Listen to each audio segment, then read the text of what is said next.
Hello, everybody. Here we are. We're going to get going with the Song of Solomon. We're going to do chapter 3. And if you remember, these are two lovers, a man and a woman, and they're professing their love for each other and that kind of longing that you have when you're first in love. So here we go. All night long on my bed, I looked for the one my heart loves. I looked for him, but didn't find him. I'll get up now and go about the city, through its streets and squares. I will search for the one my heart loves. So I looked for him, but did not find him. The watchmen found me as they made their rounds in the city. Have you seen the one my heart loves? Scarcely had I passed them when I found the one my heart loves. I held him and would not let him go till I had brought him to my mother's house, to the room of the one who conceived me. Daughters of Jerusalem, I charge you by the gazelles and by the does of the field, do not arouse or awaken love until it so desires.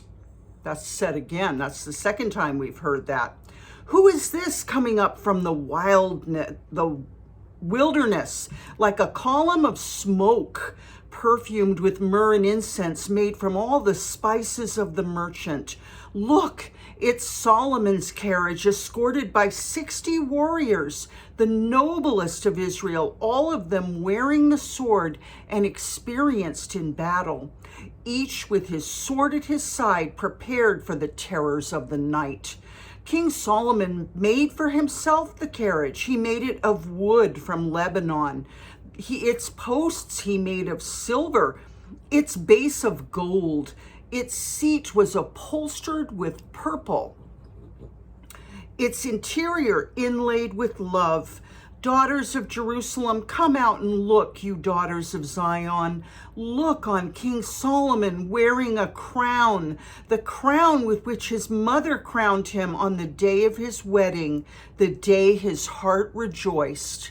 Now, we really don't know who wrote this book. Of course, we think it's Solomon, but it could be from someone after Solomon. I think the common consensus is, though, that Solomon penned it because a lot of the language and the imagery would have come from Solomon's time. So we're going to, and because he was very wise and because he was very good at writing, we're thinking that it was him, okay?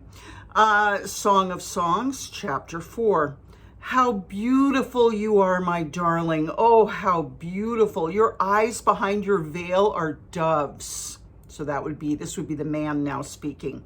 Your hair is like a flock of goats descending from the hills of Gilead. Your teeth are like a flock of sheep just shorn, coming up from the washing. Each has its twin, not one of them is alone. Your lips are like a scarlet ribbon. Your mouth is lovely. Your temples behind your veil are like the halves of a pomegranate. Your neck is like the Tower of David, built with courses of stone. On it hang 1,000 shields, all of them shields of warriors. Your breasts are like two fawns, like twin fawns of a gazelle that browse among the lilies until the day breaks and the shadows flee. I will go to the mountain of myrrh and to the hill of incense. You are altogether beautiful, my darling. There is no flaw in you. Come with me from Lebanon, my bride. Come with me from Lebanon. Descend from the crest of Amana, from the top of Senir, the summit of Hermon, from the lion's dens and the mountain haunts of leopards. You have stolen my heart, my sister, my bride. You've stolen my heart. With one glance of your eyes, with one jewel of your necklace, how delightful is your love, my sister, my bride. How much more pleasing is your love than wine, and the fragrance of your perfume more than any spice. Your lips drop sweetness as the honeycomb, my bride. Milk and honey are under your tongue. The fragrance of your garments is like the fragrance of Lebanon. You're a garden locked up, my sister, my bride. You're a spring enclosed, a sealed fountain. Hold on, gonna sneeze. Excuse me.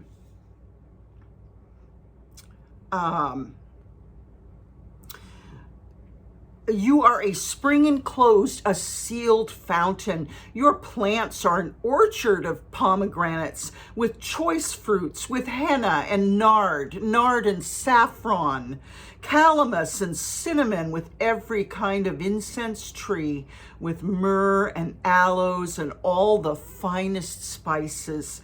You are a garden fountain, a well of flowing water streaming down from Lebanon. Awake, north wind, and come, south wind. Blow on my garden that its fragrance may spread everywhere.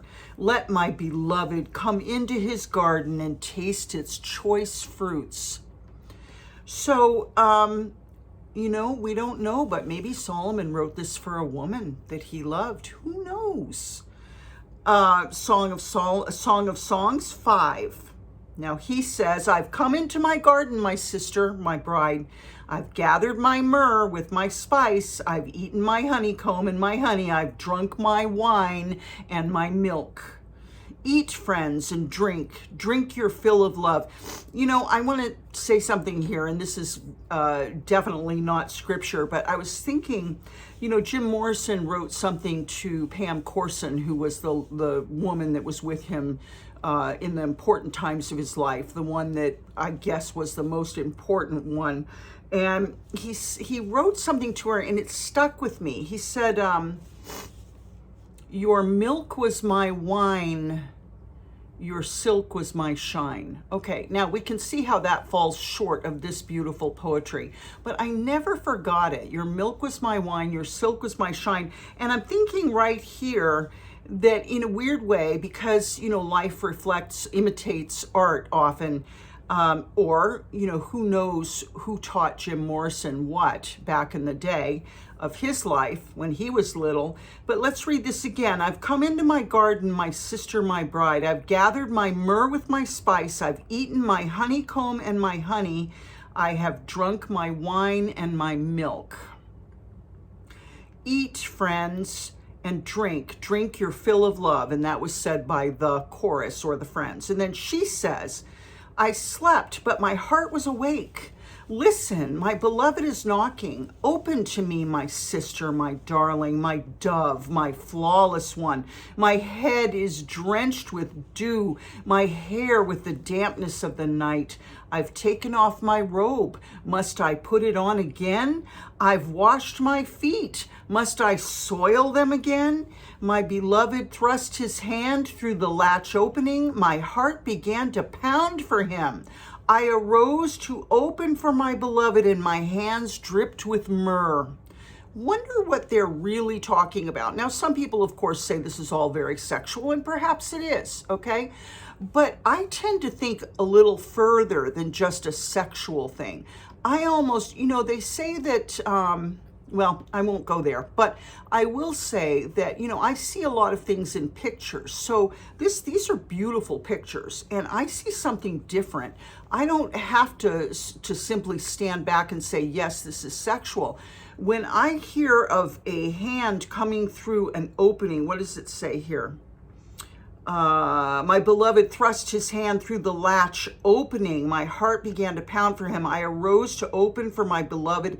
My hands dripped with myrrh. And my hands dripped with myrrh. Sorry, I was getting ahead of myself. I tend to see it even further, like the heart opening to the Lord, like the secret yearning for something deeper than human love and finding it, okay? So I see different pictures in my mind when I see this. I mean, you may think it's just simply a sexual thing, and perhaps it was written with that in mind, but being that it's a part of the Bible, I tend to think that there's further meanings, and that those meanings have something to do with what happens when we find Christ. And I'll give you an example. When I first got clean and sober, I had a dream, and I never forgot it. Now I'm going to hopefully say it to you, relate it to you properly. But I dreamt that, now this was not a sexual dream, but there was something about it where I was, well, I don't even know if I should say this, but I was making love to a lion, but it was a lion that had a purple jewel, and it wasn't a sexual dream. So it was sort of like when I woke up, I knew that it was my mind showing me a picture of what had happened to me, that I had finally found the Prince of Peace, that I had finally had a deeper situation with this being than just simply a sexual situation with a human being. Do you understand me? I know I'm revealing something here, but I'm saying it knowing you're all adults, okay? Because the dream was not sexual, yet it was, like I didn't see it per se, and I didn't feel it per se. I knew it. There was something that had happened to me, and this dream happened within the first year of my sobriety. Now that was 38 years ago, and I still remember that dream. I just remember this lion on a dais, and there was a purple jewel involved, like on his chest or something. Something was very beautiful, and this was no ordinary lion. So just relating that to you, and see, this is kind of how I see the Song of Solomon. I can look at it in a base way, which is not particularly wrong. We're all human beings. We all have desire, but or I can look at it deeper, and I'm tending to look at it deeper, and I kind of want you to do that too, okay? Like, go up higher, okay, when you're listening to this. Go up higher. It is beautiful, the love between the male and the female. Remember, that's one of the things that is said to be too wonderful to understand. Wasn't it 4 things that were too wonderful to understand? And the last one was, I think it was in Proverbs, and the last one was the way of a man with a maid, the way of a man with a woman, okay? So it's wonderful, all right? And remember that God is the author of sex. There's nothing about it that escapes him because he made it. All of that romance and that beauty, he's the creator of that. And then the physical act itself, I don't want to get too weird. I'm just saying, God made all of that. And he made it for, it's this gift that the married couple is to enjoy. It's the culmination of everything that means something to the two of them. So lovership is a beautiful thing. And here we are in the middle of it in the Song of Solomon. So here we go. My fingers with flowing myrrh, let's start that again. My beloved thrust his hand through the latch opening. My heart began to pound for him. I arose to open for my beloved, and my hands dripped with myrrh. Now, myrrh is a spice, and they used to spice bedclothes with them. My fingers were flowing myrrh on the handles of the bolt. I opened for my beloved, but my beloved had left. He was gone. My heart sank at his departure. I looked for him, but didn't find him. I called him, but he didn't answer. The watchmen found me as they made their rounds in the city. They beat me, they bruised me, they took away my cloak, those watchmen of the walls. Daughters of Jerusalem, I charge you, if you find my beloved, what will you tell him? Tell him I am faint with love. How is your beloved better than others? This is the Friends, the chorus, most beautiful of women. How is your beloved better than others that you so charge us? My beloved is radiant and ruddy, she says, outstanding among 10,000. His head is purest gold. His hair is wavy and black as a raven. His eyes are like doves by the water streams, washed in milk, mounted like jewels. His cheeks are like beds of spice, yielding perfume. His lips are like lilies, dripping with myrrh. His arms are rods of gold set with topaz. His body is like polished ivory, decorated with lapis lazuli. His legs are pillars of marble set on bases of pure gold. His appearance is like Lebanon, choice as its cedars. His mouth is sweetness itself. He's altogether lovely. Now that's a description of Jesus Christ. This is my beloved. This is my friend. daughters of Jerusalem. See what I mean? We don't have to stay in the simple in these verses. We can move beyond, especially if you've had a relationship with Jesus Christ that is spiritually deep, which transcends all of the stuff that we do here in our flesh. The spiritual relationship. I mean, how do you think I've gone all of these years without being involved, let's say physically with someone? Well, I wouldn't do that anyway because I'm not married, but I am human. I can be tempted, and I have been.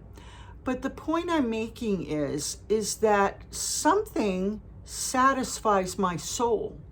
Something is satisfying my heart, okay? So I want to tell you there's something more. There's something more than, if you think, well, sex is the highest we can get. Now, the Hindus believe that the orgasm is the closest they can get to God. That's amazing because it's so much higher. We can get so much higher, but they stop there. They say, oh, well, this is it. We're as close to God as we're ever going to get. I've left that in my rear view mirror. I've left that way behind. I'm running down the road like this woman in Song of Songs, chasing my lover, Jesus Christ, and it's never ending going after him. And I'm not constantly chasing and not receiving. He's there with me. He is the lover of my soul, and the lover of your soul is that's where it's good. I want to say that's as good as it gets. That's the high, okay? The flesh stuff has a purpose, certainly. Has a purpose. But you can go higher. That's what I'm here to tell you. I love you very much, and I'll see you tomorrow. We'll pick it up at Song of Songs, chapter 6, and we'll go on and we'll look at the words of this beautiful poetry. And I hope that you saw the difference between Jim Morrison's poetry that's been written down in books. I read that in a book about him. And for those of you who don't know, Jim Morrison was the singer for the rock band The Doors, and he ended up dead in a bathtub in Paris. Very sad story. Very bad drug addict. But, you see the difference in how stunted his poetry is. But I know what he was trying to say, or I've always had that. I've always remembered it because in a sense it is beautiful, but this is really beautiful. Love you. I'll see you tomorrow. Have a wonderful evening and God bless you. Bye-bye.